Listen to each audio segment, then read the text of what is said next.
Good morning, X, and welcome wherever you are in the world. We are at this lovely harbor area, just enjoying the beautiful day here.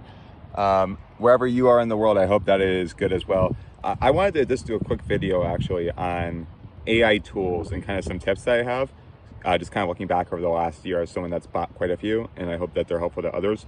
Primarily, advice I would give is not to purchase annual subscriptions if you can avoid it, unless you know for sure you're going to end up resubscribing to that service, or that you're going to use it throughout the year as a primary vehicle for your business or for your own art.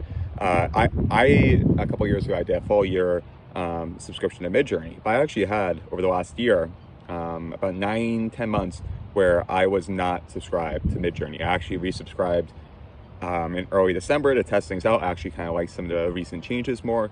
But, I was paying for an annual kind of plan, and not even the base plan, one of the more expensive ones.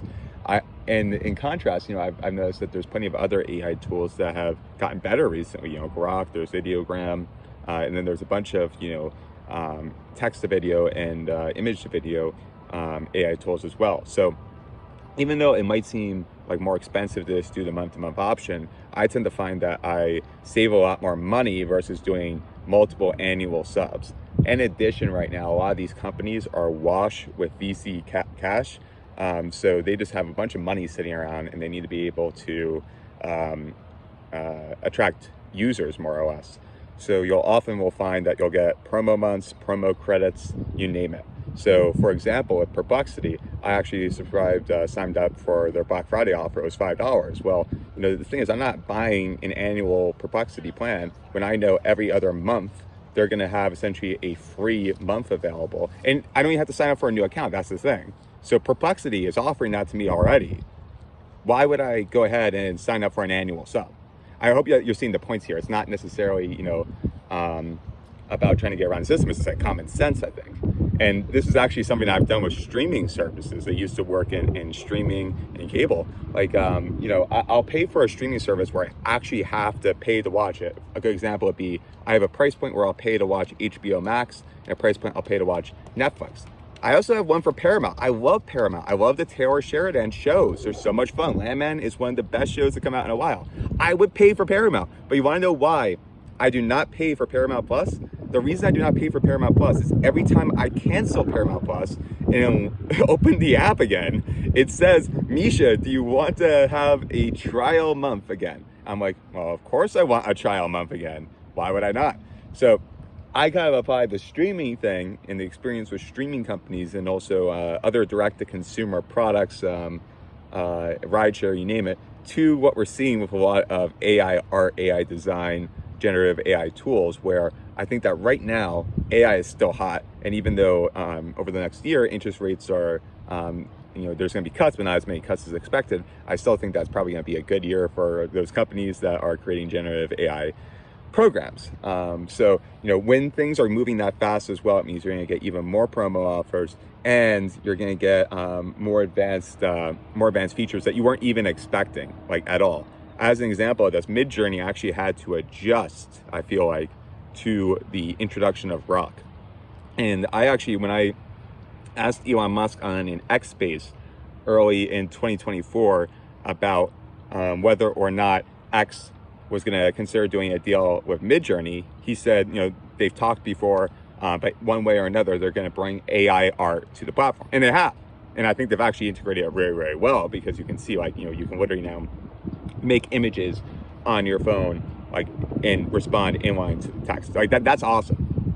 And I think as a result, Midjourney is feeling more of this heat, where suddenly you have a lot of your AI art users and AI influencers on X that are now suddenly switching to Grok, and all these people already have an X premium subscription. So if you already have an X premium subscription, and Grok's image generation, which I think is Fox 2, is already included in that, and it's already tied into the platform yourself, you're seeing why that's a threat to Midjourney. So in response to this, what Midjourney actually did is they started, for the first time ever, introducing a free trial month plan. So Midjourney, before that, they never kind of did that. They never offered that. You had to buy at least a month if you wanted to try it. So the fact that Midjourney was doing that reveals to me that they're feeling some more of the pressure.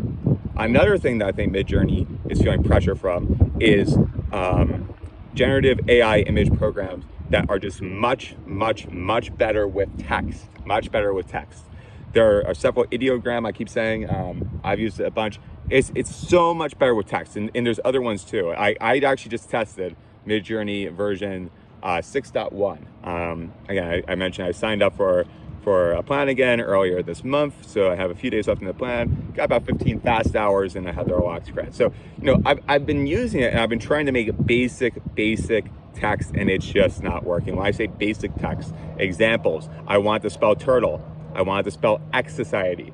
Even if I just directly ask it to make a letter X, it still sometimes will struggle with making the letter X. That's an issue when you have programs where, even though Grok's not perfect, it can do text much better than Midjourney right now. And also other ones where they, like ideogram, where they can literally essentially transcribe sentences, if you know what you're doing. And I hope that, Midjourney will kind of get better at that, but, I'm not sure. Do I subscribe to another month of Midjourney or not? Right now, I think I subscribe for another month. It's what, $10, $15. I've actually liked a couple of the changes that they've done recently. One of the changes that I found helpful is you can now do personalization and editing in the actual web app. Another change that I found helpful is you can now have a lot more images in your queue. I think it's now up to 24 or something. That's a big increase from when it was 8 or 12 before. So those are great changes I see Midjourney doing. But it's still, it's something where if I'm using extra a lot of my image stuff, I tend to find Grok is going to be the easier option, and Midjourney allows me to, I think, get some more beautiful overall prompted images based on what I might want to do that's more complex. But for like one-off memes and stuff, like literally, this is an example. Ask, if you're a Midjourney user, ask Grok to make Pep the Frog, and ask Midjourney to make Pep the Frog, and look at what the results are. Anyway, guys, those are just some initial thoughts from Turtle Island on kind of recent generative AI art tools, and kind of some of the reasons why I recommend not buying